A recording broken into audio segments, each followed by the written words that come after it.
Avec l'auteur Pascal Chaussé pour le lancement de son deuxième roman, Zog. Ça va bien, M. Chaussé? Super bien, super belle soirée, beaucoup d'enthousiasme, beaucoup de gens, au-delà de ce que je pensais. C'est vraiment, ça fait chaud au cœur de voir tout l'appui de la population de Maniwaki, des environs, des amis, les membres de la famille, tout ça, des gens qui ont la culture à cœur aussi. J'en ai vu là, des personnes qui sont là pour le livre. Il y en a d'autres qui, en tout cas, c'est incroyable. Commençons par démystifier justement le livre. Qu'est-ce que Zog en quelques mots ou en quelques phrases? Zog, c'est avant tout, c'est l'histoire d'un peuple qui vit sur une petite planète, puis qui est tout bizarre, tout croche, très asymétrique, avec 11 doigts, 11 orteils. Puis c'est un petit peuple qui cherche à être très calme, tout ça. Puis il vit dans la moitié de la planète. La planète est divisée en deux par une rivière infranchissable parce qu'elle est faite en damier. Des cases, par exemple, sur un damier, il y a des cases noires. Ben, disons que les cases noires sont extrêmement calmes et les cases blanches, c'est des calmes. L'eau est endiablée, on peut pas traverser. Ça vous arrache, ça vous démembre tous les membres du corps si vous vous lancez dans ces cases-là. Donc cette rivière-là fait en sorte que la planète est impossible à traverser. Puis c'est l'histoire d'un de ces personnages-là, entre autres, qui veut traverser pour voir c'est quoi l'autre peuple, l'autre côté, qui veut donc franchir ces barrières. Puis ça revient beaucoup à ça. C'est une quête, c'est une recherche pour pousser nos limites au-delà. Puis ça se vit beaucoup à différents niveaux. C'est un livre de science-fiction, oui, mais c'est un livre qui touche à la science-fiction, mais pas un livre de science-fiction. C'est pas du Star Trek, par exemple, mais c'est un livre qui se passe dans le futur, moi qui m'a permis d'aller au-delà de mes propres frontières, dans l'imaginaire, de trouver des thèmes qui sont super intéressants. Il n'y a pas de limite quand on situe l'action dans le futur, mais c'est pas là-dessus, c'est vraiment un livre sur les sentiments humains. Puis les Zog, finalement, ils sont probablement beaucoup plus humains que les humains qu'on rencontre aussi tout au long du récit, puis qui suivent un petit peu cette histoire-là, cette traversée-là avec beaucoup d'intérêt.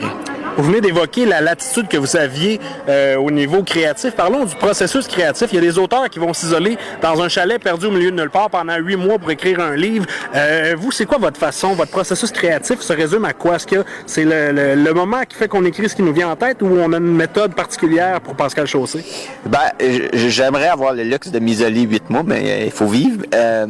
C'est à temps très partiel dans le sens où on écrit quand on peut. Évidemment, il y a tout plein d'impératifs. Il y a la vie, hein? Mais quand on commence, ça prend d'abord, dans mon cas, ça a pris un bon plan d'attaque, c'est-à-dire une idée de base. Puis ensuite, j'ai écrit là, chapitre par chapitre, qu'est-ce que je pensais que l'histoire, où elle devait se rendre. Je n'ai pas tout le temps suivi le plan, mais la majorité du temps, oui. Puis à partir de là, on écrit souvent le soir, des fois en vacances un petit peu, des fois en congé le week-end, un chapitre par jour, guère plus. Peut-être 2, puis ça s'étale sur plusieurs mois, presque 1 an. Zog étant votre second roman, il y avait Petite Trahison qui l'a précédé. Est-ce que dans la tête de Pascal Chaussé, c'est l'itinéraire, ça s'est construit de cette façon-là, l'idée de faire Petite Trahison et ensuite Zog, ou Petite Trahison a été une sorte d'étape de perfectionnement d'auteur? Est-ce que vous aviez l'idée de Zog avant de faire Petite Trahison, ou c'est arrivé dans cet ordre-là exactement? C'est arrivé, Petite Trahison a été écrit dans un contexte un peu différent. Je devais sortir quelque chose de moi-même, c'était très personnel, je devais accomplir quelque chose, j'avais ce besoin-là qui était urgent, donc j'ai écrit ça. Et par la suite, une fois que ça a été écrit, évidemment, ça prend plusieurs mois, sinon années, avant d'être publié, les révisions, tout ça. J'avais le goût d'écrire et était resté, évidemment. J'ai été journaliste longtemps, puis quand j'ai arrêté d'être journaliste, ça m'a manqué beaucoup. Fait que c'est à ce moment-là que je m'étais cherché un petit peu une idée, mais pas tant que ça. Ça c'est vraiment, l'idée du Zog, c'est vraiment imposé. Le gag qui est réel, c'est que j'en ai rêvé. Effectivement, une nuit, j'ai rêvé de cette fameuse rivière-là. Puis ça m'a tellement omnibulé pendant les jours qui ont suivi que j'ai dit, ça va être ça qui est le centre de l'action de mon prochain. Puis je voulais vraiment, après Petite Trahison, je voulais aller ailleurs. Beaucoup de gens qui avaient lu le premier disaient, tu vas-tu nous faire une suite, tout ça, mais je ferme pas la porte à tout jamais, mais j'avais besoin de progresser, d'aller ailleurs, d'aller dans un autre style, d'aller dans un autre monde un petit peu. Puis c'est ce que j'ai fait, quoique le style évidemment est très semblable, les dialogues, le sarcasme, l'humour, tout ça c'est tout le temps présent parce qu'on écrit juste d'une façon, c'est la nôtre. Hein? Effectivement.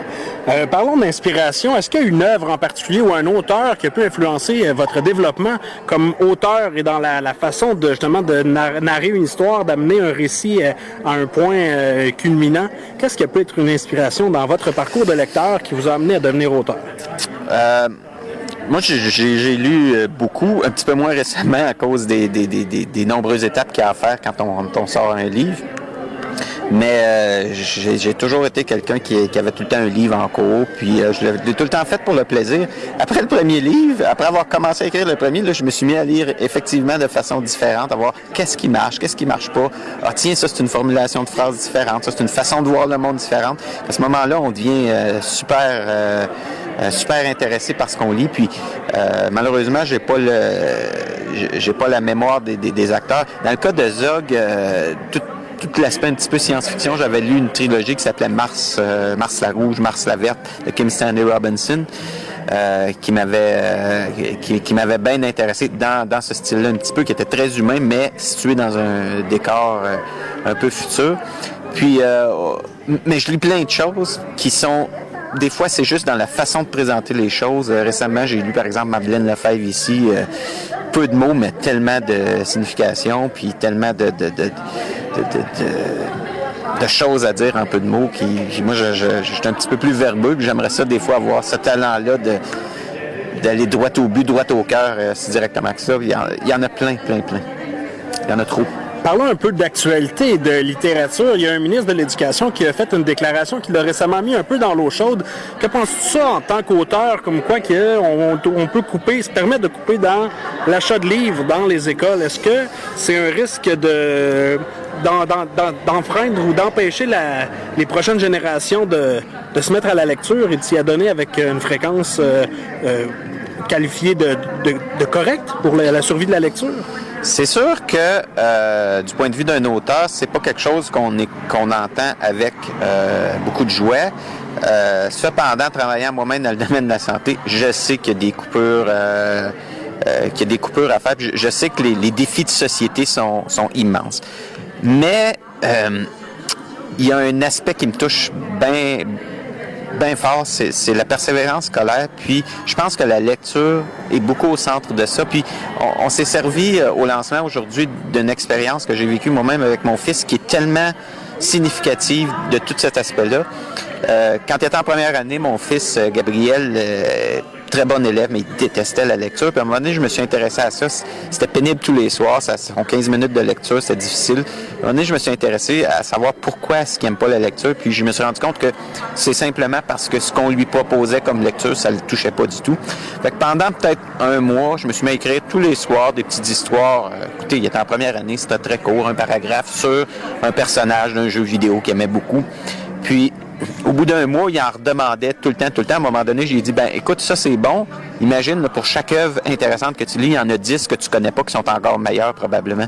À partir de ce moment-là, il a accroché sur la lecture, puis ça a été acquis pour toujours. Puis à partir de là, ça en fait un meilleur... les gens, ça en fait des meilleurs individus, puis ça en fait des gens qui vont faire preuve de beaucoup de persévérance scolaire. Fait que c'est sûr que cet aspect-là, pour moi, est extrêmement sensible, extrêmement touchant. Les jeunes doivent lire, mais ils doivent lire aussi ce qui les intéresse.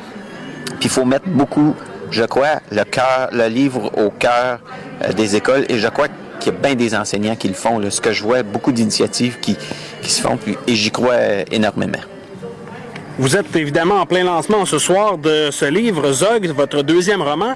Est-ce qu'une fois que ce sera retombé, que les choses vont s'être légèrement tassées, est-ce qu'on a peut-être en tête une idée ou un projet pour un troisième roman, que ce soit dans la continuité d'un des deux autres ou explorer un autre univers? Y a-t-il déjà une idée qui frétille dans la tête de Pascal Chaussé? Actuellement, je suis pas en processus d'écriture. Je l'étais quand j'ai sorti Petite Trahison, j'avais commencé à écrire Zog.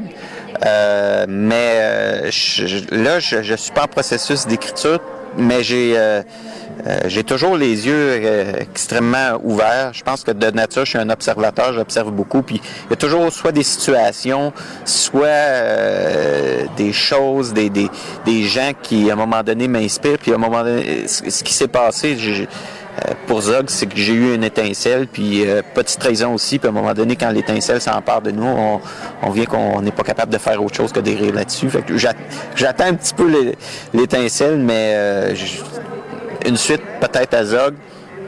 Le livre se termine, il y a de la place en masse, puis j'ai adoré écrire ce livre-là, entre autres pour le fait qu'il n'y a pas de limite, parce que c'est un monde complètement imaginé, puis c'est dans une époque imaginée, donc j'ai trouvé ça extrêmement stimulant d'écrire là-dessus, même si finalement j'écris beaucoup sur les sentiments humains, des personnages, des antagonistes, des gens qui se confrontent avec mon humour habituel, puis mais je sais pas, la question est encore est ouverte. C'est préliminaire comme question. Ouais. Et dernière chose, quelle serait la meilleure raison pour quelqu'un qui n'a pas entendu encore à ce jour parler de Zog, la meilleure raison qu'un vendeur de livres, un bouquinier extérieur, n'importe où au Québec, pourrait donner à quelqu'un pour dire « ce livre-là, vous devez l'acheter, Zog ». Quel serait l'argument, le pitch de vente de quelqu'un n'importe où dans le monde qui dirait « Zog, monsieur, vous voulez acheter un livre, voici Zog et c'est pour cette raison-là que vous devriez l'acheter ». Je dirais que Zog, c'est avant tout une histoire extrêmement humaine, touchante par moments, dramatique par d'autres, avec un humour qui est le mien finalement, qui est très sarcastique. Puis moi, c'est important pour moi de l'humour dans la vie, fait que j'en mets beaucoup, mais qui se passe dans un monde absolument éclaté où j'ai laissé mon imagination aller sans limite et sans frontières. Et je crois que ça a bien fonctionné. Puis c'est une brique, mais des petits chapitres, puis les gens qui l'ont lu me disent qu'ils ont de la misère à arrêter de le lire. Qui est le plus beau des compliments à avoir, puis je l'ai eu ce soir, fait que j'en suis comblé.